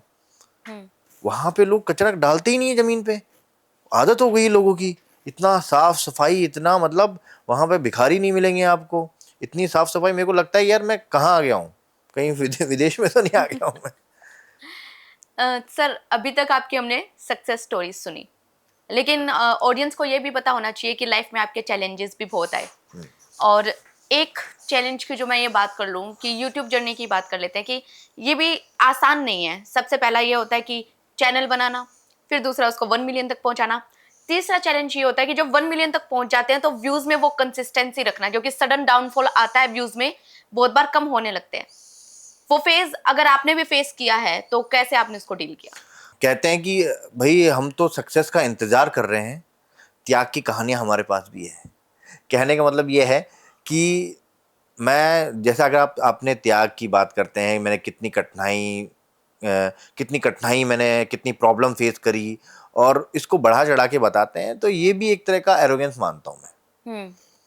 मेरा मानना है कि क्यों क्यों बताना है, आपका त्याग है, आपका वो है, करिए, आपने सक्सेसफुली, दूसरों को क्या बता रहे हो आप। मैं अपना त्याग और बलिदान नहीं बता रहा हूँ लोगों को कि मैंने क्या प्रॉब्लम फेस करी है। मैं ये बताना चाह रहा हूँ कि मैं फेल हुआ हूँ, आप भी फेल हो रहे होंगे, तो ये मत सोचो कि फेल के बाद में आपको सक्सेस नहीं मिल सकती है। प्रॉब्लम तो आज भी आ रही है, इसमें कोई दिक्कत नहीं। मैं आज सक्सेस हूँ फिर भी प्रॉब्लम आ रही है, प्रॉब्लम तो जिंदगी भर चलेगी आपकी। फेल तो हुई है एक बार, मैं बोलता हूँ लोगों को, फेल हुई है आप। फेल कौन होता है? जो काम करता है, वही तो फेल होता है। और आदमी बैठा हुआ है कि मैं एक दिन सक्सेस होऊंगा, मैं एक दिन सक्सेस होऊंगा। अरे कुछ काम तो कर भाई, और कंटिन्यू कर। एक छोड़ दिया उसको स्टार्टिंग करके, उसके बाद में थोड़ी सी प्रॉब्लम आई, छोड़ दिया उसको, तो कैसे सक्सेस हो जाओगे आप? देखिए ऐसा होता है ना कि आपके जैसे आप चल रहे हैं, कंटिन्यू चलते रहते हैं, अचानक से व्यूज़ भी डाउन होने लग जाते हैं, कई बार ऐसा होता है। ऑडियंस हर चीज़ से बोर होती है। यही तो इसमें सबसे बड़ा मज़े वाली चीज़ है, या आप लगातार जो काम कर रहे हैं वो यहाँ नहीं चलने वाला है। आपको बिल्कुल क्रिएटिव काम करना पड़ेगा, चेंजेस करने पड़ेंगे। तो मैं बहुत सारे चेंजेस करता रहता हूँ। एक छोटी सी घटना आपको सुनाता हूँ। मेरे को लगा यार ये स्टूडियो में लोगों को पसंद नहीं आ रहा है, कुछ बाहर का एडवेंचर करते हैं। तो मैं मानोगे नहीं, मैं ऋषिकेश चला गया, अपने क्या कहते हैं कैंपेनिंग वैम्पेनिंग करके जंगल के अंदर मैंने वो बनाई, एक रेसिपी बनाई और वहाँ पे वीडियो शूट किया, पैसा खर्च किया। मैंने बोला अब तो मज़ा आ गया यार, अब तो ये काम तो अब तो लोगों को बहुत पसंद आएगा। लोगों ने बिल्कुल सिरे से खारिज कर दिया खारिज कर उसको। इतना पैसा खर्च किया मैंने, 50,000 रुपये खर्च कर दिए होंगे उस वीडियो को बनाने हम्म। के लिए, और मैं 500 रुपये कमाया उससे। अच्छा। हाँ, और कई बार ऐसा हो जाता है कि घर में बोल रहे हैं यार आज वीडियो वीडियो वीडियो है, छोड़ो यार खाना क्या बनाना है। तो मैंने यार मेरे को आलू की थिचवानी बहुत पसंद है, तो मैंने बोला यार आलू पड़े हुए हैं, आलू की थिचवानी बना लेते हैं। सब्जी। सब्जी। ओके। हाँ, तो वीडियो भी बन जाएगी और खाना भी हो जाएगा। मैंने चलो ठीक है। तो हमने आलू की थिचवानी बनाई, मेरा खर्चा हुआ 20 रुपये और कमाए मैंने 5 लाख रुपए। तो ये होता है कि जैसे आपके वीडियो डाउन होते हैं या वो डाउन होता है, तो ये तो सीखने की चीज है। हम्म। आप जैसे डाउन हो रहे हो सीखो कि आप क्यों डाउन हो रहे हो, लोगों को देखो लोग क्या कर रहे हैं, क्या चीज नहीं कर रहे हैं, और आप क्या नया कर सकते हो, डालो उसके अंदर। लोग बोर होते हैं भाई, हर चीज से बोर होते हैं। हम्म। आप भी कोई चीज डेली आपको रसगुल्ला में खिलाऊंगा तो एक दिन बोलेगे भाई बंद करे, रसगुल्ला कौन खाएगा, चाहे आपका फेवरेट ही क्यों ना हो। हम्म। तो आपको भी चेंज करने पड़ेंगे भाई, आज रसगुल्ला नहीं, आज गुलाब जामुन खाते हैं, आज कुछ नमकीन में खाते हैं। तो चेंजेस कीजिए, हम्म। चेंजेस कीजिए।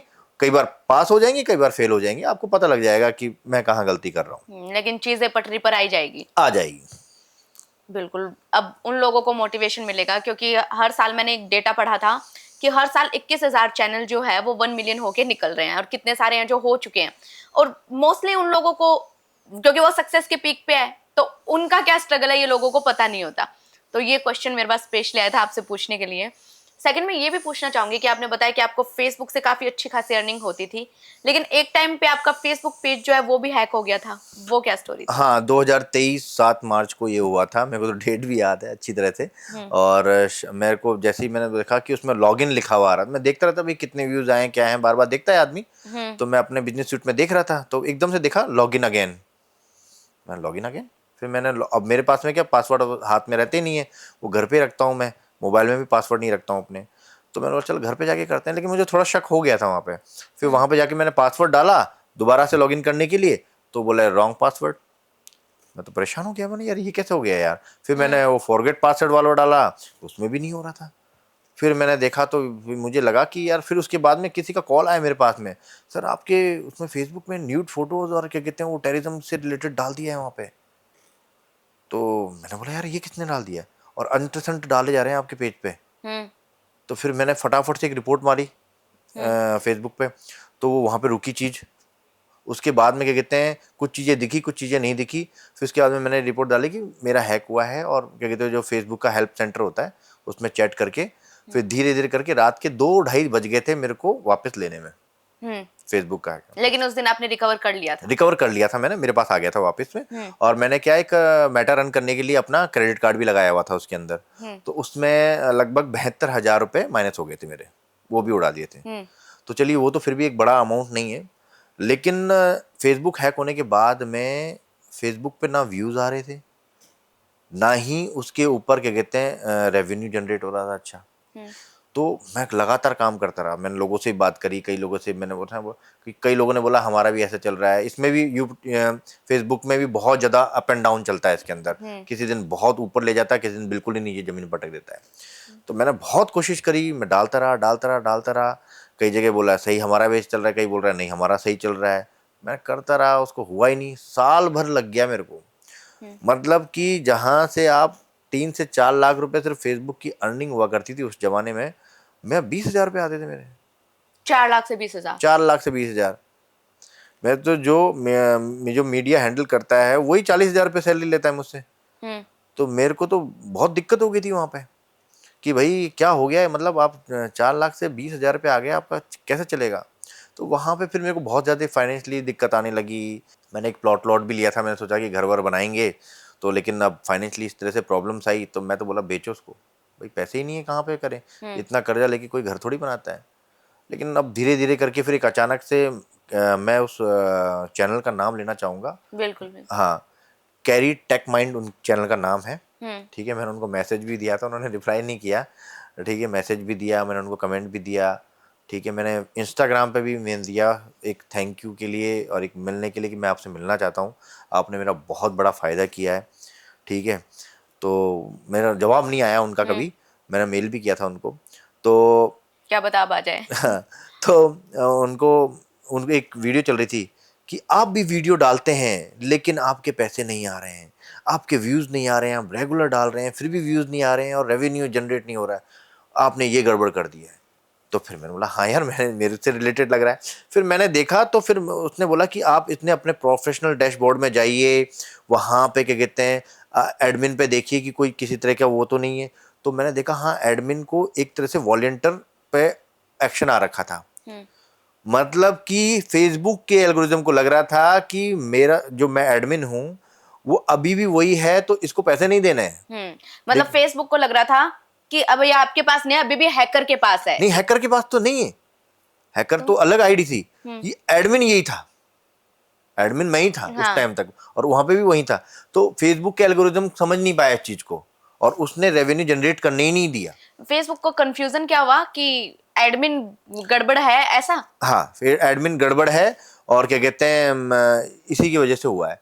तो लेकिन उसने दे तो दिया, उसने रेस्ट्रिक्शन भी नहीं करी थी, पैसे भी आ रहे थे, लेकिन 20,000 रुपये आना तो वो बिल्कुल ही डाउन हो गया था। तो फिर मैंने उसने बोला कि आप जाके एडमिन को चेंज कर दीजिए। एडमिन चेंज करना है। तो मैंने अपने आप को चेंज कर दिया। तो मैंने चेंज करके दूसरी आईडी बनाई या फिर अपने फ्रेंड्स की, अपनी वाइफ की आईडी लेके फिर उसमें अटैच करी।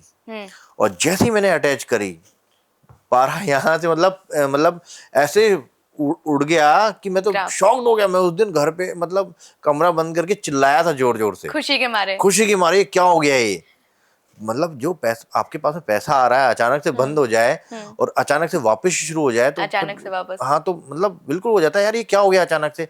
मतलब उस दिन मतलब मैं कमाता था $10 डेली के।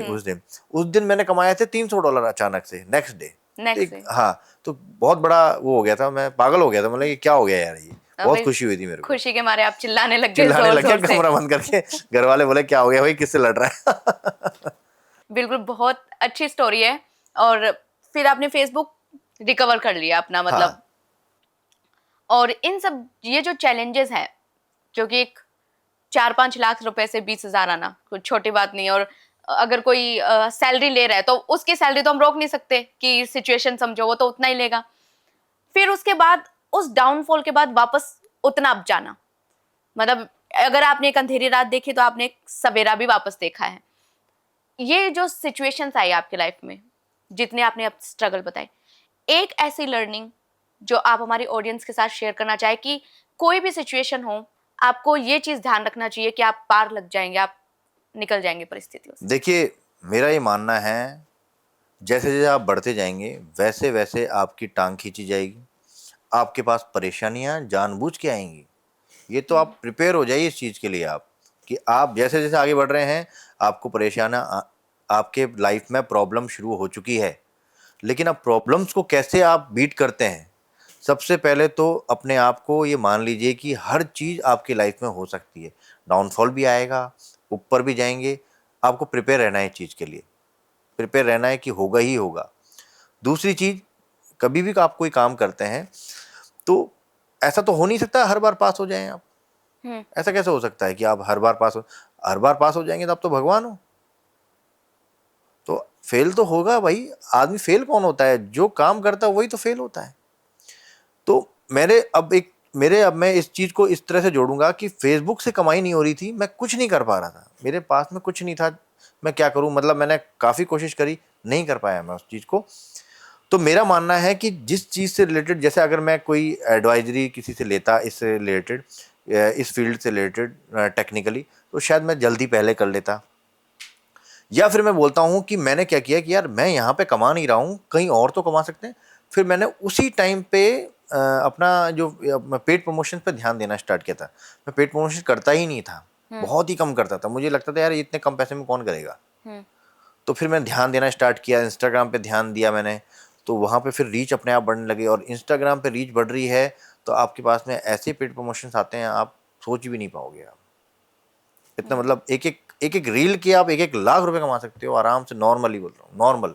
हम्म, और क्या कहते हैं इतना मतलब बहुत अच्छा पेमेंट मिलता है। तो और फिर उसके अलावा मैंने आपको एक बताया था कि मैं बिग बास्केट्स के साथ भी काम था, मैंने 2 साल वहाँ पे काम किया, तो वहाँ पे उनके साथ शूट किया, तो वहाँ से भी मेरी अर्निंग हुई थी, पेड प्रमोशन से अर्निंग हुई थी।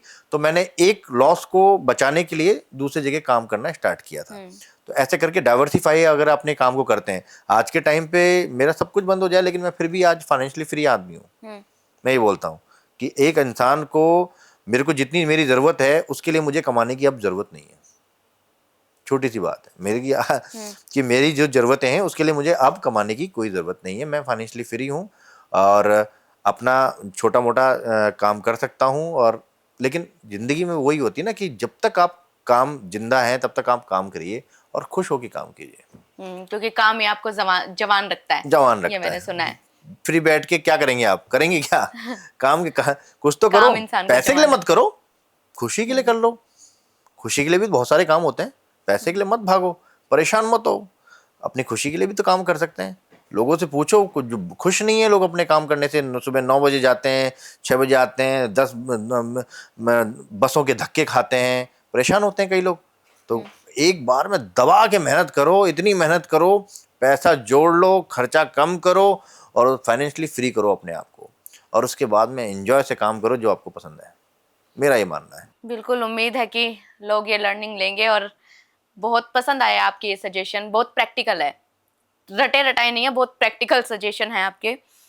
अब मैं एक सवाल ऑडियंस की तरफ से पूछना चाहूंगी, क्योंकि आप एक शेफ हैं, तो वीकेंड पर लोग जब बाहर जाते हैं तो एक शेफ के हिसाब से किस तरह के रेस्टोरेंट वो चूज करें कि इसमें जाना चाहिए, ये अच्छा होगा? क्योंकि किचन में घुस के तो हम हर जगह नहीं देख सकते, और आजकल तो वैसे लाइव किचन आ गए हैं। तो कैसे ये हम आइडिया लगाएं कि ये रेस्टोरेंट अच्छा होगा, ये नहीं, इसमें जाना चाहिए, इसमें नहीं? देखिए मेरा मेरा जो मानना है कि रेस्टोरेंट का तो सिर्फ और सिर्फ टेस्ट के हिसाब से या उसका एम्बियंस अच्छा है इसलिए जाना, ये तो बेवकूफ़ी है। हम्म, सबसे मेन चीज़ होना चाहिए कि उसका हाइजीन कैसा है, हम्म, उसका खाना आपका कैसे बन के आ रहा है, वो भी बहुत ज़्यादा इंपॉर्टेंट होता है। क्या आप पूछिए जाके कि आप क्या यूज़ कर रहे हैं, बताइए आप मेरे, कौन सा घी यूज़ कर रहे हैं, कौन सा तेल यूज़ कर रहे हैं, कौन सा मैदा यूज़ कर रहे हैं, जले हुए तेल का क्या करते हैं आप, बताइए मेरे को आप। ऐसा जनरली पूछ हाँ सकते हैं? पूछो आप, आपका खाना क्या, आप कौन सा मेयोनीज यूज़ कर रहे हैं। आपने देखा होगा मोमोज के साथ में इतना सारा टमाटो केचप दे देते हैं। वीडियोस देखिए आप, कितने 50 रुपए की टमाटो केचप की बोतल कैसे आ सकती है भाई? सोचो आप इस बात को, 50 रुपए में टमाटो केचप कैसे आ सकती है? सड़ा हुआ टमाटर, सड़ी हुई चीनी, उसको वहां पे बना के आपको परोसा जा रहा है, नहीं टमाटर, उसके अंदर कद्दू डाला जाता है, तभी तो 50 रुपए का बेच रहा है और आप भर भर के उसको मोमोज के साथ खा रहे हो। तो आप पूछिए, सवाल कीजिए आप उसको। मेयोनीज इतना भर के दे देते हैं, 100 रुपए का 1 किलो मिलता है मार्केट के अंदर, देखो आप, 100 रुपए का। और मेयोनीज, आप अगर मेयोनीज इतना घटिया मेयोनीज मेयोनीज आप खा रहे हैं, अगर मैं आपको बोलूं कि एक बोतल में पानी, मैं आपको बोलूं इस बोतल के अंदर ये तेल पी लीजिए आप, ये भर के तेल दे दिया आपको, पियोगे आप? नहीं पियोगे आप। लेकिन आप इतना मेयोनीज खा जाओगे आप, वो तेल होता है पूरा। तो ऐसा नहीं है कि मेयोनीज अच्छा मेयोनीज भी बनता है, लेकिन लोग खराब चीज़ पहले बनाते हैं क्योंकि इंडिया के अंदर तो सस्ता चाहिए लोगों को।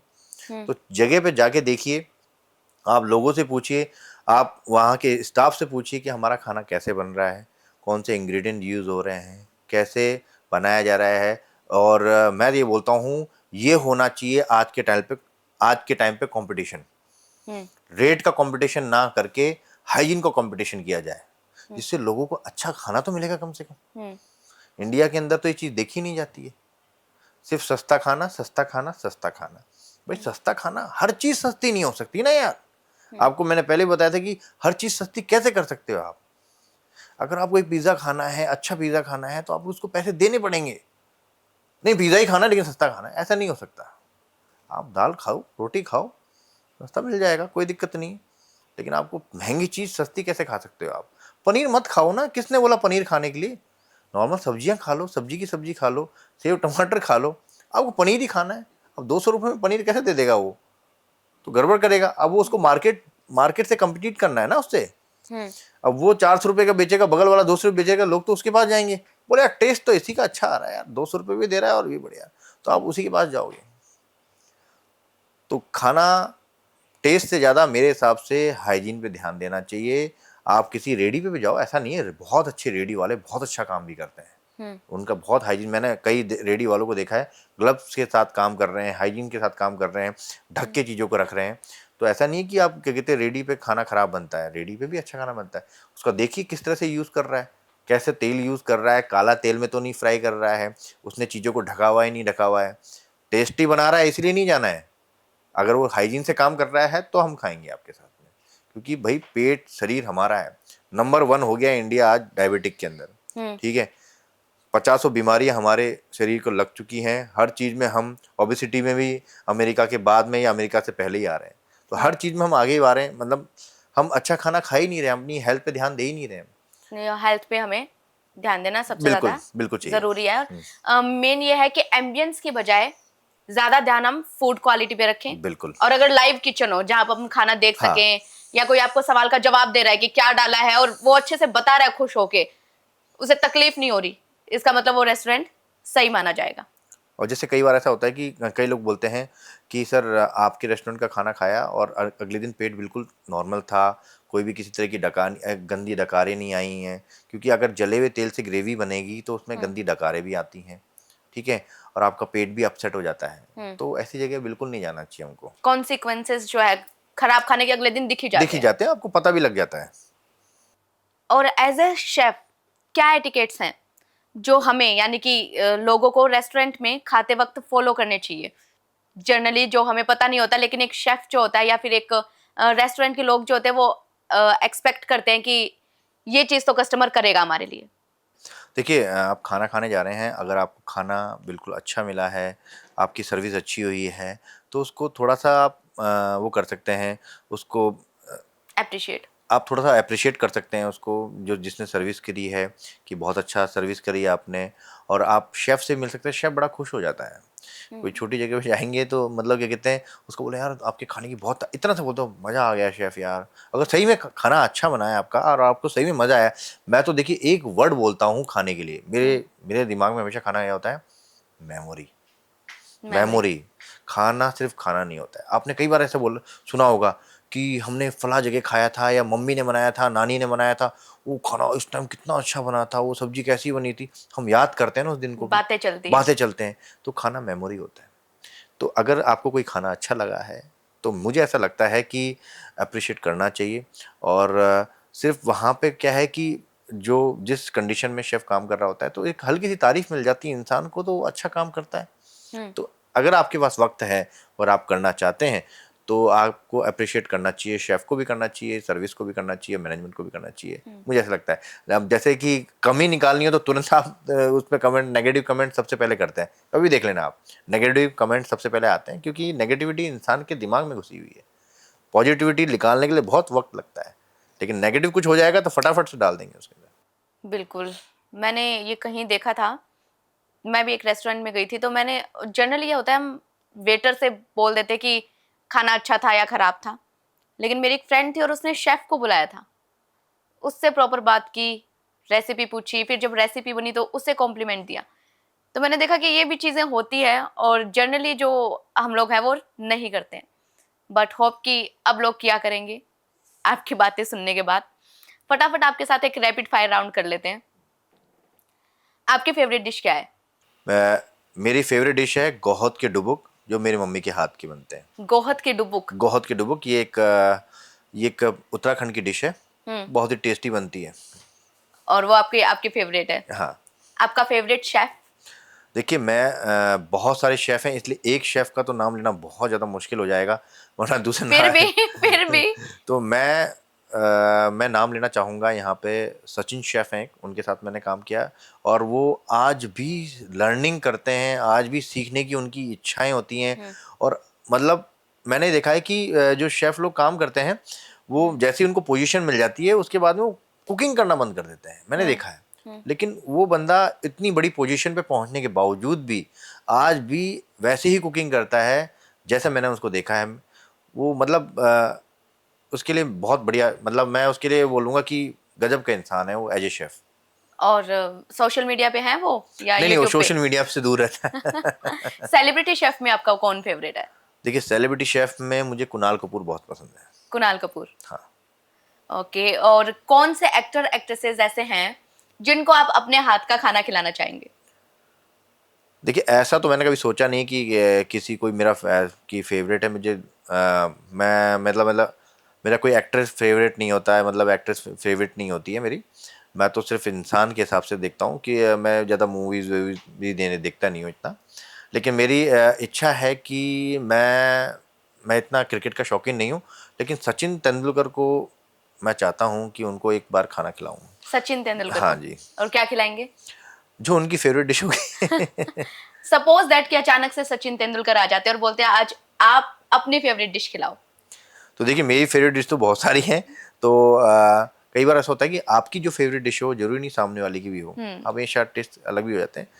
तो मैं उनको पहाड़ी खाना खिलाना पसंद करूंगा, क्योंकि ये बहुत ही कम मसालों के साथ में बनाया जाता है और टेस्ट बड़ा यूनिक आता है इसका।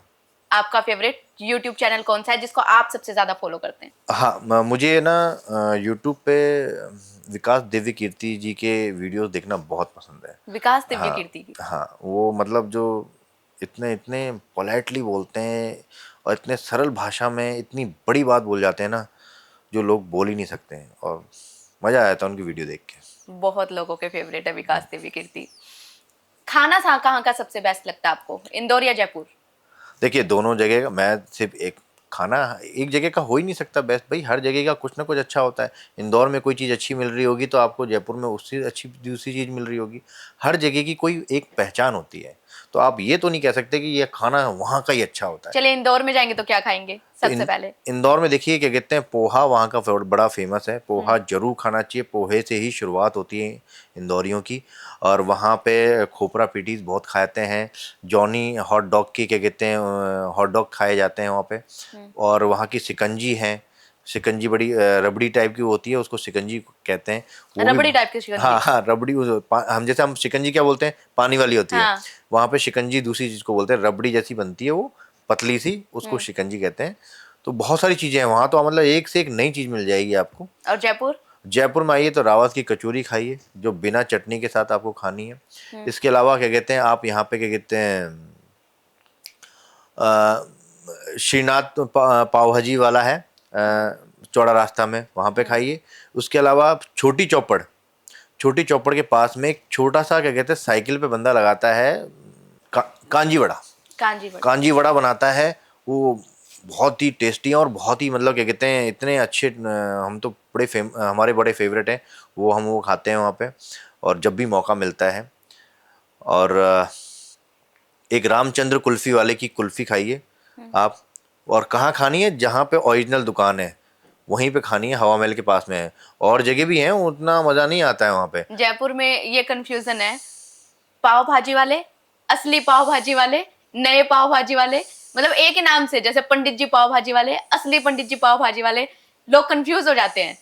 हाँ, वो देखो ट्रेडमार्क का होता है, अगर वो ट्रेडमार्क ले लिया होता तो शायद आज इतनी प्रॉब्लम नहीं होती है उनको, क्योंकि मैंने, जब हम छोटे थे, हम 10वीं 12वीं में हुआ करते थे, तो क्या कहते हैं, पंडित पाव भाजी बहुत फेमस हुआ करता था, ये बिरला मंदिर के सामने, मोती डोंगरी के सामने। तो वहाँ पे वो एक ही थे, उसी के पास भीड़ लगती थी। आज तो हर दुकान का नाम ही यही है। तो इसमें आदमी कंफ्यूज हो जाता है, जो मोस्ट प्रॉब्ली जो बाहर से बंदा आता है ना, वो कंफ्यूज होता है। जो वहाँ का लोकल होगा वो कंफ्यूज नहीं होगा, उसे पता है कहाँ जाना है। Most expensive thing you have? देखिए, सबसे महंगा तो घर ही होना चाहिए। अगर घर से महंगी चीज़ है आपके पास में, गाड़ी महंगी घर से, तो इसका मतलब आप अय्याशी कर रहे हो। तो मेरा पास में जो कहते हैं कि घर ही सबसे महंगा होना चाहिए, वही मेरे पास सबसे महंगा है। और उसके बाद में ठीक है, घर ही बनाया मैंने अभी। ओके, क्या एडवाइस देंगे आप उन लोगों को जो आपके जैसा बनना चाहते हैं? क्योंकि आपकी प्रोफाइल काफी ज्यादा बड़ी है और बहुत सारे आपके अचीवमेंट्स है, बहुत सारा आपने अलग अलग तरीके का काम भी किया है। तो सबसे पहले मैं पूछूंगी, as a chef. As a chef मैं कह रहा हूँ कि सोच समझ के आइए। ये इंडस्ट्री बहुत ज़्यादा टिपिकल है, जो आपको दिखता है वैसा है नहीं। इसके ग्लैमर लोगों को दिखता है रेस्टोरेंट शेफ लाइन में, और ऐसा लगता है होटल्स के अंदर ग्लैमर्स है, ऐसा नहीं है। कहानी कुछ दूसरी ही होती है। बहुत ज़्यादा इसके अंदर हार्ड वर्क है। दुनिया जब वीकेंड में घूमने जाएगी ना, तब आप होटल में काम कर रहे होंगे। दुनिया जब आपकी फैमिली शादियों में जा रही होगी किसी अपने फैमिली फंक्शन में, तब आप काम कर रहे होंगे, क्योंकि सावे हैं, सावे में होटल भी बिजी रहेगा ना। शादी। जब वैकेशन पे दुनिया जा रही होगी तो आपके भी होटल बिजी रहेंगे, ठीक है।